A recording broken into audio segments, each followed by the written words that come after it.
గొప్పతనం. అడవిలో ఉన్న అన్ని జంతువుల్లో ఎలుగుబంటి గొప్పలు చెప్పుకోవటం అంటే చాలా ఇష్టం. దానికి అత్యంత సన్నిహిత స్నేహితుడు నక్క. ప్రతిరోజు ఇద్దరు కలిసి అడవిలోకి షికారుకు వెళ్ళేవారు. అలా నడుస్తూ వారు అన్ని విషయాలు చర్చించుకునేవాళ్ళు. ఇద్దరిలో ఎలుగుబంటి ఎక్కువ మాట్లాడుతూ గొప్పలు చెప్తూ ఉండేది. నక్కకు అది నచ్చకపోయినా తన మిత్రుడు కావడంతో సహించేది. కానీ ఎలుగుబంటి ఇవేమి పట్టేవి కావు. తన ధోరణిలో అది గొప్పలు చెప్పుకుంటూ పోయేది. నక్కకు ఆ మాటలు విని విని విసుకొచ్చింది. ఎలుగుబంటి నా ప్రాణ స్నేహితుడు. స్నేహితుడు పొరపాటు చేస్తుంటే మానిపించడం స్నేహధర్మం అని అనుకుంది నక్క. ఒకరోజు ఇద్దరు కలిసి అడవిలోకి షికారుకు బయలుదేరారు. ఎలుగుబంటి యథావిధిగా తన ధోరణి ప్రారంభించింది. ఈ అరణ్యంలో జంతువులన్నిటిలో మాదే చాలా ఉత్తమమైన జాతి. అయితే దేన్ని మేము తక్కువగా చూడం. అయినా మాకు అన్ని జీవుల పట్ల సమానమైన గౌరవం ఉంది. ముఖ్యంగా మనుషుల పట్ల మరింత గౌరవం ఉంది. చచ్చిన మనుషులను మేము అసలు ముట్టుకోము. ఇతరుల జంతువుల్లాగా ఆహారం కోసం కక్కుర్తిపడం. ఎప్పుడైనా చంపితే మనుషుల్నే చంపుతామేమో కానీ అంది. ఎలుగుబంటికి బుద్ధి చెప్పడానికి నాకు మంచి అవకాశం వచ్చింది. వెంటనే నిజమే, మీకు చచ్చిన మనిషి పట్ల మహా గౌరవం ఉంటుంది తప్ప బతికి ఉన్న మనుషుల పట్ల కాదు. గౌరవం అంటూ బతికి ఉన్న మనిషిని చంపటం కాదు. చచ్చిపోయిన మనిషి పట్ల గౌరవం చూపించడం వల్ల ఉపయోగం ఏమిటి అని ప్రశ్నించింది. ఆ మాటలతో ఎలుగుబంటి సిగ్గుపడింది. కానీ దానికి నక్క మాటల్లో ఉన్న నిజం అర్థమైంది. అందుకే ఏమీ మాట్లాడకుండా నడవడం ప్రారంభించింది. అయితే ఆ రోజు నుంచి ఇక గొప్పలు చెప్పడం మానేసింది.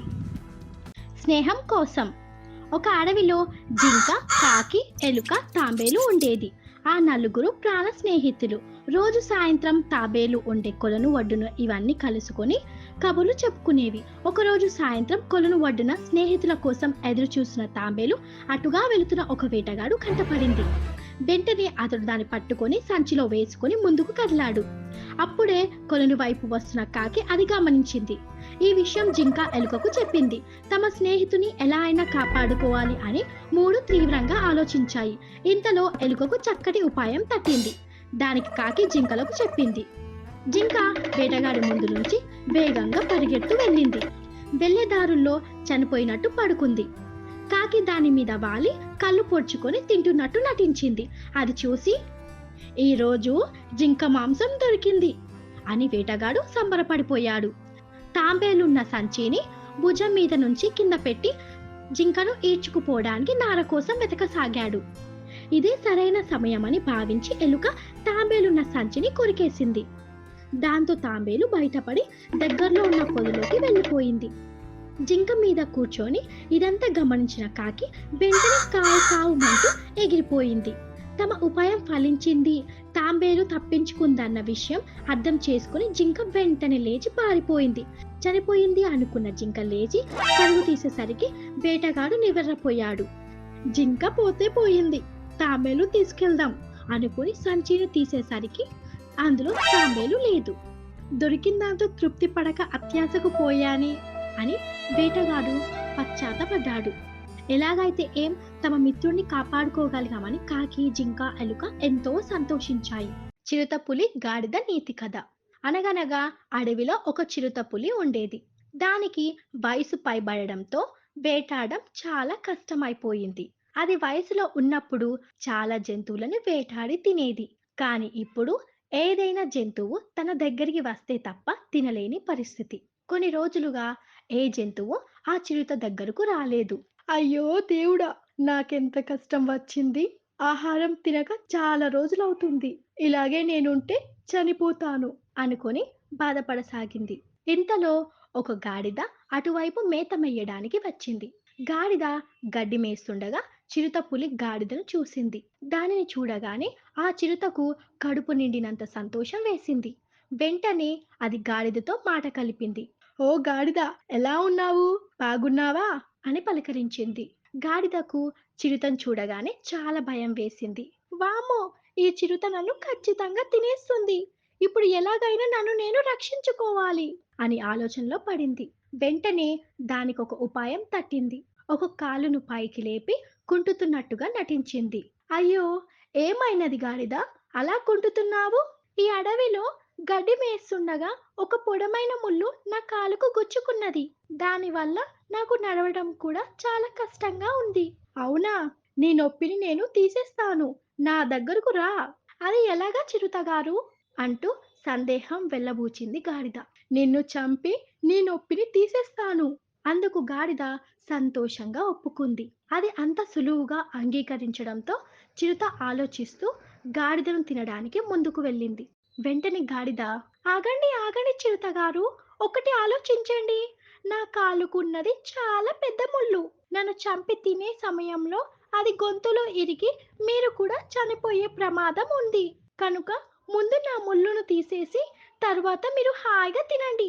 సరే, ముళ్ళును తీసాక నిన్ను తింటాలే అంటూ చిరుత ముళ్ళును చూపించమంది. వెంటనే గాడిద చిరుత వైపు కాలు లేపింది. ఏది?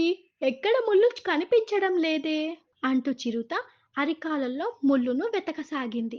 సరైన సమయం చూసి గాడిద చిరుతను కాలుతో గట్టిగా తన్నింది. అంతే, చిరుతపులి గాలిలో గిరగిరా తిరిగి దూరంగా నేల మీద స్పృహ తప్పి పడింది.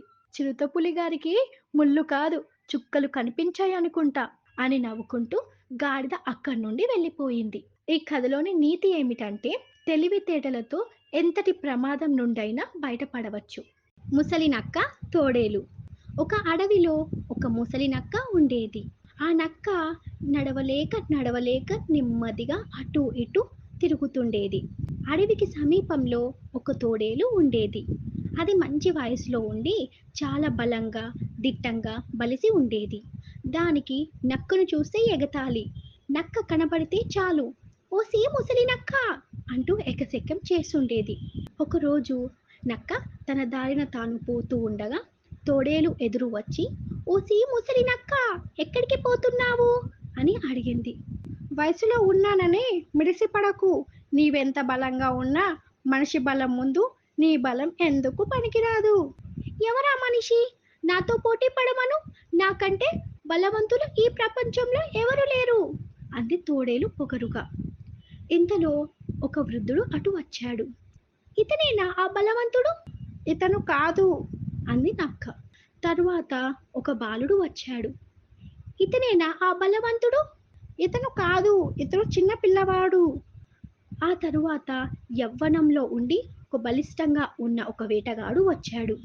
ఇతనేనా బలవంతుడైన మనిషి? చేతనైతే ఇతని చేయించు. దాంతో తోడేలు ముందు వెనుక ఆలోచించకుండా అతని మీదికి దూకింది. నిపుణుడైన ఆ వేటగాడు ఒక్క బాణం దెబ్బతో దాన్ని నేల కూల్చాడు. ఈ కథలోని నీతి: ముందు వెనక ఆలోచించకుండా పోటీ పడడం అనర్థదాయకం. కుక్క మాంసం ముక్క. నీతి కథ. ఒక రోజున ఒక కుక్క బజార్లో పోతుంటే దానికి ఒక మాంసం ముక్క దొరికింది.